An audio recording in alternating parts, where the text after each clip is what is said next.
Hello students, BA third year विषय समाजशास्त्र। इस विषय के अंतर्गत मैं सेकंड पेपर का प्राथमिक एवं द्वितीयक आंकड़े ये चैप्टर ले रही हूँ। इसमें ये फर्स्ट वीडियो है। प्राथमिक आंकड़ों का अर्थ और प्रकृति, इसके बारे में मैं आपको इसमें समझाऊंगी।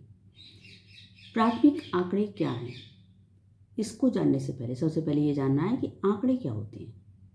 समाज में वैज्ञानिक अध्ययन के लिए तथ्यों का संकलन करना जरूरी होता है और इससे क्या होता है कि घटनाक्रम की प्रकृति को आसानी से समझा जा सकता है।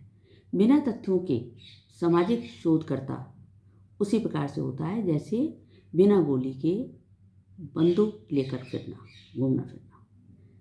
इसलिए शोधकर्ता के लिए अनुसंधान करने में आंकड़ों का बहुत ज़्यादा महत्व होता है।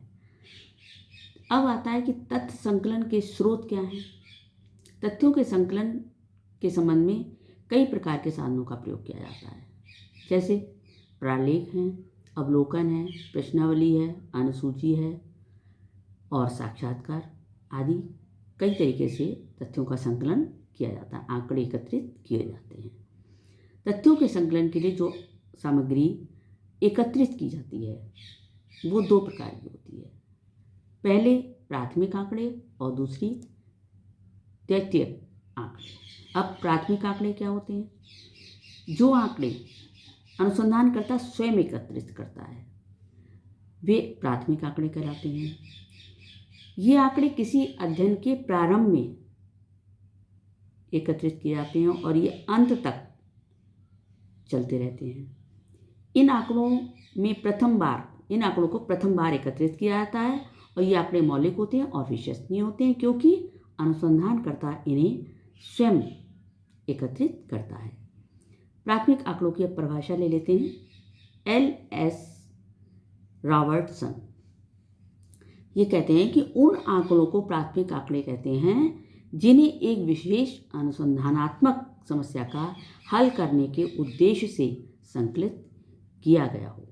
मतलब क्या है कि जो आंकड़े एकत्रित किए जाते हैं वो किसी समस्या का समाधान करने के लिए या रिजल्ट निकालने के लिए एकत्रित किए जाते हैं। अब आता है कि प्राथमिक आंकड़ों की प्रकृति और उसकी विशेषताएं। इन आंकड़ों की प्रकृति और विशेषताएं या विशेषताओं को इस तरीके से स्पष्ट किया जा सकता है। जैसे नंबर 1, प्राथमिक आंकड़ों का प्रयोग केवल एक बार होता है। दूसरा, इनका संकलन करने के बाद इनका वर्गीकरण, विश्लेषण और सारणीयन किया जाता है। मतलब उनको विभिन्न भागों में बांट दिया जाता है, वर्ग के हिसाब से बांट करके उनका विश्लेषण करके और उनकी एक सारणी बना दी जाती है। इनका निरीक्षण, अनुसूची और प्रश्नावली आदि प्रविधियों के द्वारा किया जाता है। प्राथमिक आंकड़ों की प्रकृति कैसी होती है? मौलिक होती है और इनको किसी समस्या के समाधान हेतु ही एकत्रित किया जाता है क्योंकि अनुसंधानकर्ता जो होता है वो किसी समस्या का समाधान करने के लिए ही अनुसंधान करता है। केवल एकत्रित करने वाले व्यक्ति के द्वारा ही इनका प्रयोग संभव होता है और किसी के लिए ये व्यर्थ होते हैं।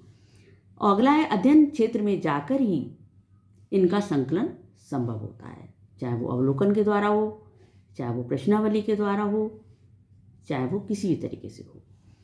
तो इस तरीके से स्पष्ट होता है कि प्राथमिक आंकड़ों की कुछ विशेषताएं होती हैं।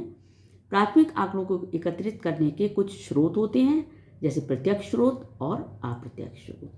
कुछ आंकड़े प्रत्यक्ष स्रोतों के द्वारा एकत्रित किए जाते हैं और कुछ अप्रत्यक्ष स्रोतों के द्वारा एकत्रित किए जाते हैं।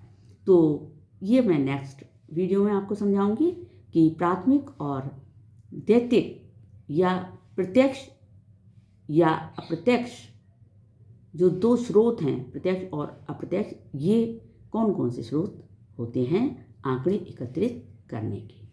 Thank you.